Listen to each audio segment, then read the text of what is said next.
parti pour les 45 premières minutes de cette explication entre le Bénin et le Zimbabwe, avec tout de suite Mounier qui est recherché. C'est ici d'Almeida qu'on retrouve aux abords de la surface de réparation avec Rachidi Moumini et ce sera corner pour le Zimbabwe. On regarde, on revoit cette action. Il s'est retrouvé tout seul et c'est un exploit presque de Marcel Dondinou.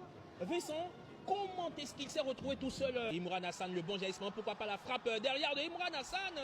C'est cadré, mais ce n'est pas de nature, évidemment, à tromper RB Washington. C'est l'une des rares frappes cadrées dans cette première partie côté Guépard. Là, il tend dans l'as. Il essaie de retrouver Aloko, pourquoi pas, ça lui donne une occasion de but. Aloko, pourquoi pas pour la frappe. C'est directement sur Arubi Washington.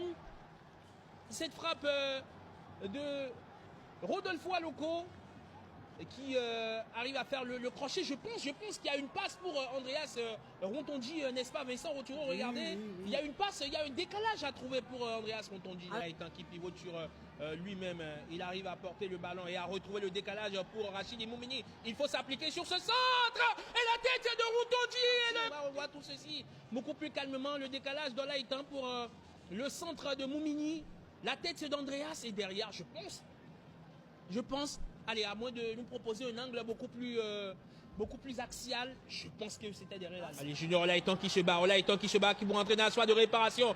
Pourquoi pas sortir la décision sur cette action? Junior Laïtan, il retrouve Rodolfo Aloko, passement de jambes tout de suite derrière le centre qui une fois encore va trouver Arubi Washington.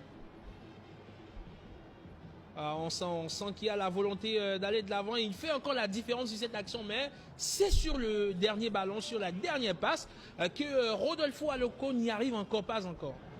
Et derrière, Razak Rachidou qui élimine un joueur. Je pense que là, c'est carton. Est-ce qu'il avait déjà un carton jaune ou c'est le premier carton pour lui?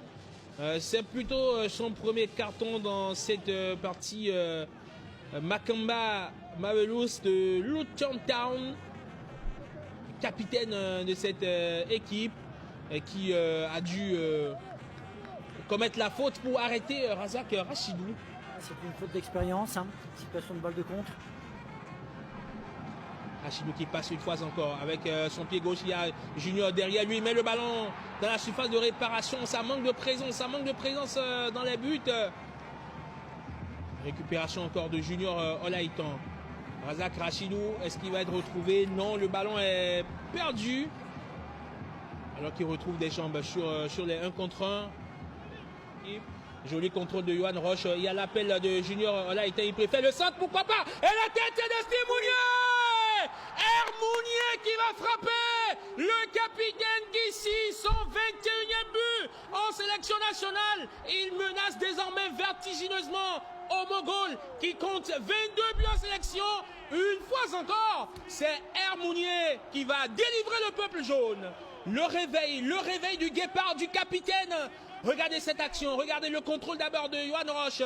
Il y a Junior Laïton qui demandait le ballon, qui s'impatientait, mais lui, il a le coup d'œil. Il a vu que Steve Mounier était justement dans l'espace, dans le bel espace pour demander le ballon. Regardez, le centre du pied gauche, la tête du capitaine, il a juste à placer d'où elle vient, comme on le dit dans le foot. Allez, c'est imparable pour Arubi Washington qui, pendant longtemps, aura écœuré. Il a juste placé le ballon, tranquille. Le football est simple, Et voilà, c'est terminé à l'image de ces jeunes dames qui jubilent dans les tribunes.